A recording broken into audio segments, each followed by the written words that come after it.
волейболы. Шундай спорт турында ишеткенем бар иде, ләкин уйнап караган юк иде. Әйдәгез, минем белән уйнап карыйк. Пляж волейболының туган җире булып Калифорния санала. 1920 елларда мондагы пляжларда тәүге тапкыр командалар тупланып үзара уйный башлыйлар.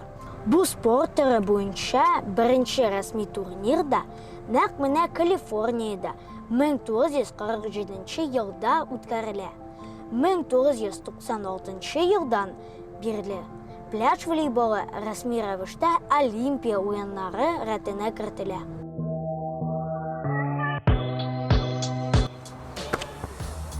Пляж волейболы белән кызлар да, малайлар да шөгыльләнә ала. Алар аякларына бер ни дә кимиләр. Уен комлыкта уза. Пляж волейболы тубы гадәти туптан бер кадәр зуррак була. Аның белән уйнавы ничек икән? Әйдәгез, малайлардан сорыйк. О, Оскар! О! Сәлам! Сәлам! Оскар, ни өчен син нәкъ менә пляж волейболы белән шөгыльләнергә булдың? Мен дед очень любит пляж волейбол. Бабам волейбол белән кызыксынган. Кайчандыр ул үзе дә уйнаган. Миңа быел 8 яшь тулды. Хәзер минем мәктәптә каникуллар. Әнием белән җәй көне нәкъ менә пляж волейболы белән шөгыльләнү кызык булыр дигән фикергә килдек. Уен барышында нинди авырлыклар бар?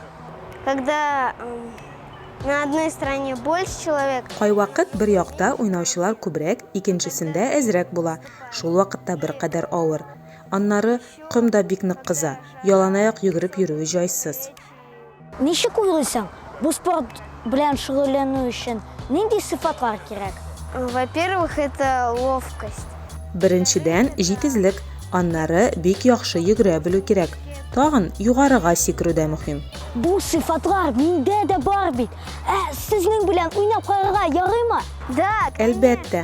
Рәхмәт. Әйдә, киттек. Нинди генә спорт түре булмасын, иң мөһиме дөрес итеп шөгыльләнү. Шуңа күрә дә спортчылар һәр вакыт тренер күзәтүе астында. Ул барсын да түгел күреп белеп тора. Миңа да тиз арада гына киңәшләрен биреп алды, кагыйдәләрне аңлатты.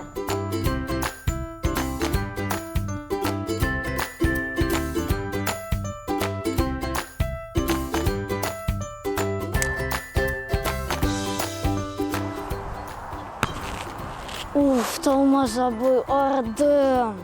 Бер дә җиңел түгел икән бу кояш астында волейбол уйнау. А ты чего думал? Ә син нәрсә дип уйлаган идең соң? Пляж волейболы шактый авыр спорт түре. Сез ничә ел балалар белән шөгыльләнәсез? Детей тренирую более 7 лет. Балалар белән 7 елдан артык күнегүләр үткәрәм. Алар үзебезнең базага килә. Күп кенә балалар Россиянең җыелма командасына һәм Олимпия резервы училищесына да чакырыла. Бу спорт белән ничә яшьтән шөгыльләнергә ярый? Можно заниматься и Пляж волейболы белән 7-8 яшьтән башлап шөгыльләнергә мөмкин. Олырак яшьтәге балалар да килә. Биредә координация һәм фикер йөртә белү мөһим. Без балаларны мәйданда гына түгел, тормышта да җиңүче булырга өйрәтәбез. Аның өчен нәрсә кирәк? Необходимо большое желание. Җиңү өчен зур тырышлык, хезмәт сөючәнлек кирәк. Беренче чиратта үз өстеңдә эшләү мөһим. Шулай ук тренерны тыңларга кирәк. Тренер уңышка ирешергә ярдәм итә. Бу спортта гына түгел, тормышта да бик мөһим. Бу спорт белән кызлар да шөгыльләнә аламы? Конечно. Әлбәттә, бу матур спорт түре белән һәркем шөгыльләнә ала. Профессиональ командаларда икешәр кеше уйный. Анда психологияны белү бик тә мөһим. Кызлар да, егетләр дә рәхәтләнеп уйныйлар. Рәхмәт бик зур. Үзенә рәхмәт, Султан.